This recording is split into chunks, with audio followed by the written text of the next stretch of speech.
In case you were wondering, today, we are going to explore the Carnegie Library in Washington, D.C. We will walk around each floor, delving into the unique, modern, and classic aspects of the historical, multi-use building. The Carnegie Library is located in Mount Vernon Square, in Washington, D.C. It is on K Street, between 7th and 9th Avenue. It was known as the Central Public Library, but was renovated by Apple and Events DC, starting in 2016.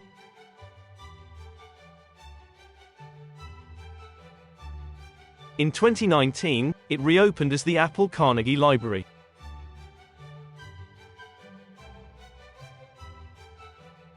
Although the history of the building is somewhat tumultuous, being shut down, renovated, and reopened numerous times over more than a century, it has managed to remain true to its original mission: to be a university for the people. This motto is inscribed on the benches in front of the building.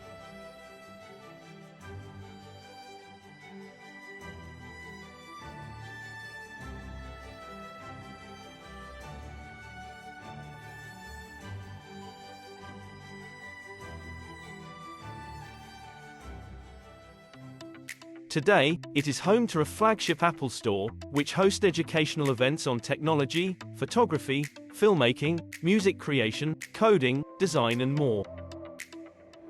It also contains the Carnegie Gallery and the DC History Center. The origin of the building was actually a fortunate chance meeting where Brainard Warner bumped into Andrew Carnegie in the White House anteroom in 1899. Warner was the president of library trustees at the time, and he took the opportunity to ask Carnegie for a library building in D.C. Written on the back of an envelope, Carnegie agreed to donate $250,000 towards the construction of a library. The resulting Washington Public Library was opened in 1903. Notably, even though D.C. was a segregated city at the time, the library opened as D.C.'s first desegregated public building, serving everyone equally, regardless of race. As one can see, the Carnegie Library is a masterpiece of design and architectural ornateness. The design was created by the New York firm, Ackerman and Ross, who won a design contest held by the Washington Public Library Commission. Ross's design was chosen over 20 other competing submissions. Ross's design was inspired by his training at the École des Beaux-Arts in Paris. And while the library looks like many of the buildings found in Washington, D.C. today, with its symmetry, sculptural decorations, flat roof, archways, pediments, and columns, it was actually one of the first buildings in D.C. to use this design. The ornate facade and sculptures most likely required special artisans to construct the building. As soon as it was opened, the Carnegie Library was actually too small for the over 300,000 volumes it needed to manage. It was also an outdated layout, with many closed stacks, where librarians would have to retrieve books for customers, despite an area of open shelves for public access. It managed to operate as the Central Public Library for Washington, D.C. for almost 70 years, before it was replaced by the nearby Martin Luther King Jr. building. Today, the building currently consists of three main areas: an Apple store, the Carnegie Gallery, and the D.C. History Center. The main floor is where Apple now has a flagship store, designed by Foster & Partners.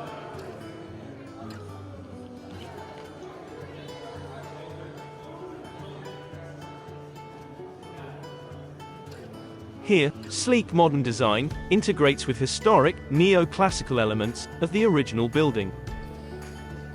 The entrance is grand and maintains the building's original purpose, continuing to educate consumers using a town square central area through regular sessions on technology, photography, coding, design and more. While there are all of the typical areas, and interactions you would see in a regular retail Apple store. Its presence in this historical building, with its high ceilings, academic inscriptions, and architectural details, creates a truly unique experience for all visitors.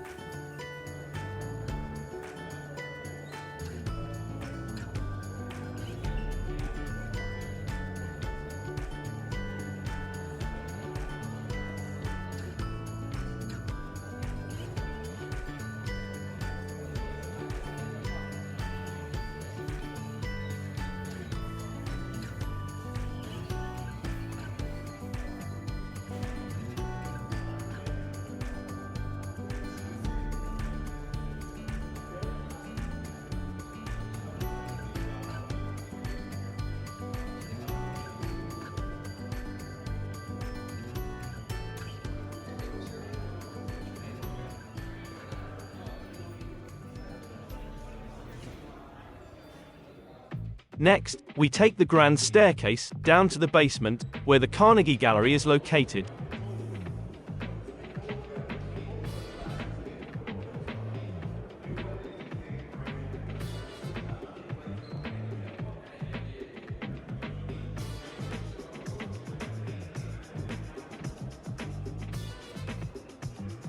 At the bottom, you enter a minimalist space with a vaulted, Guastavino ceiling, clad in terracotta tiles.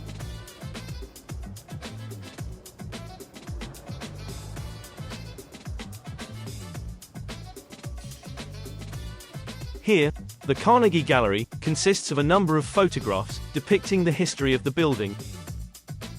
Towards the end of this video, we have included all of the pictures and descriptions in detail.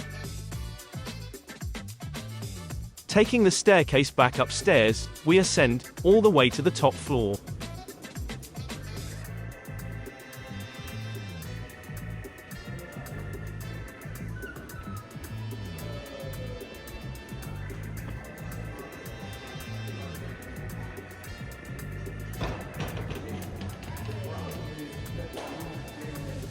As part of the most recent building renovation, the original grand staircase's cast iron balustrade was cleaned and repainted.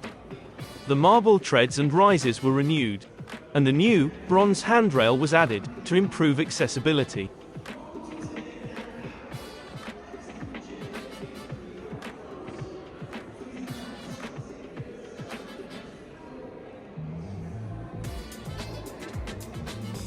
At the very top of the stairs, we reach the DC History Center. On this top floor, the terrazzo floor with its mosaic tile border was restored. Similarly, the original plaster skylights in the ceiling were also renewed. This allows for ample natural light to enter this top floor. Additional glass ceilings also provide sunlight directly to the Apple Store below.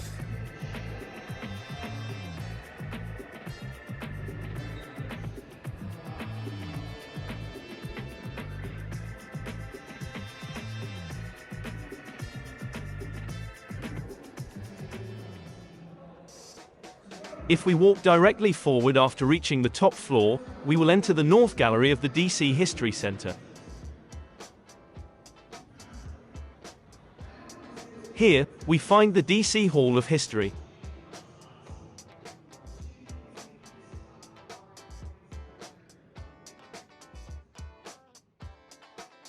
Founded in 1894, the DC History Center aims to deepen the understanding of the city's past, to connect, empower, and inspire.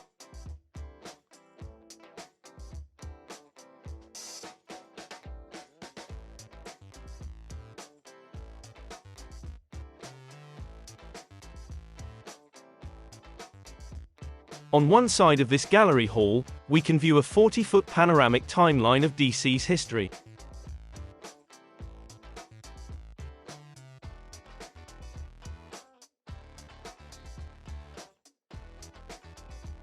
The timeline highlights major events, facts, and connections throughout the years of DC's evolution.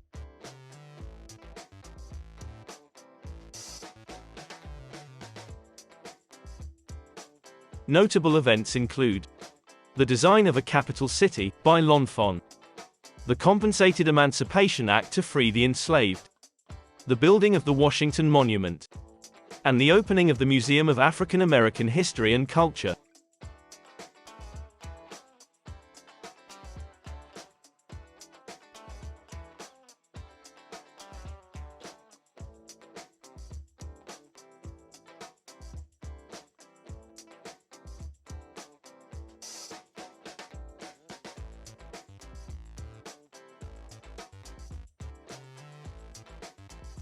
On the other side of the North Gallery, we find 4 thematic displays. Each subject is highlighted here, with more documents and information available in the Kiplinger Research Library, also located on this floor. The first display is From Here to There. This display shows transportation innovations, and includes a case about William H. Pop Saunders, who had a long career at Metro. Highlighting the end of his career, Saunders had the honor of driving the first, ceremonial, Metro train, on opening day in 1975. The second display is Hometown Business. It shows artifacts highlighting the history of regular businesses in D.C. It also features items showing the battles against segregation and efforts towards social justice. Moving to the third display, we get to Downtime in D.C. This display focuses on what Washingtonians did during their free time. The city's social clubs, fraternal organizations, and after-hours destinations are made visible here. The objects also remind us how segregation defined nearly every aspect of life in this city. Finally, we get to Change is the One Constant. This exhibit shows the efforts taken over the years to build and remake the city. It highlights the urban renewal efforts of the 1950s to 1970s. Similar to the basement Carnegie Gallery, we have included photos of this DC History Center, North Gallery, at the end of this video. Exiting the North Gallery, we head back to the main area and turn right to the west side of the floor. Here, in the West Gallery, we enter the Big Picture exhibit. The Big Picture exhibit features the work of 2 photography studios. Together, their amazing photography recorded key events covering almost the entire 20th century in Washington, D.C. Their work produced high-quality panoramic photos of interesting places, events, and notably, large groups of people. Surprisingly, these panoramic photographers would earn a living by capturing photos of these large groups of people, in order to try and sell an individual print to each person in the picture. This first picture is a 1917 picture of the Con T. Kennedy Show's Carnival.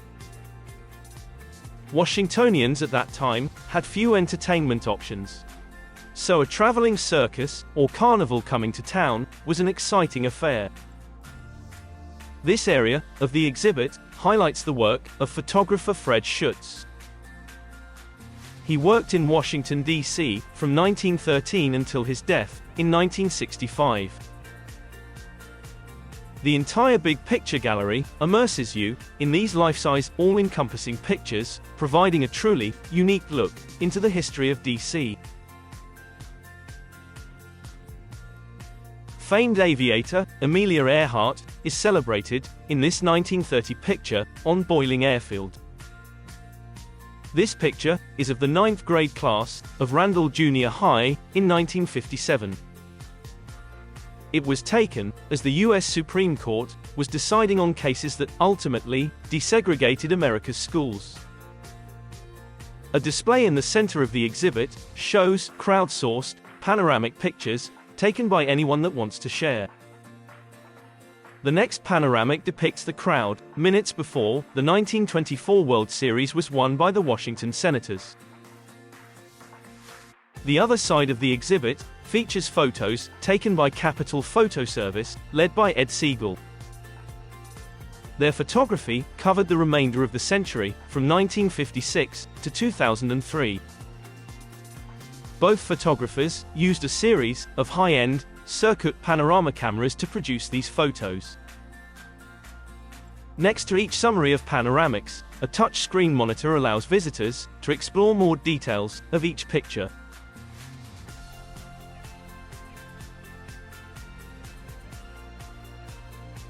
Another full-sized panoramic presents a glowing array of debutantes introduced to society by the swanky Bachelor Benedict Club.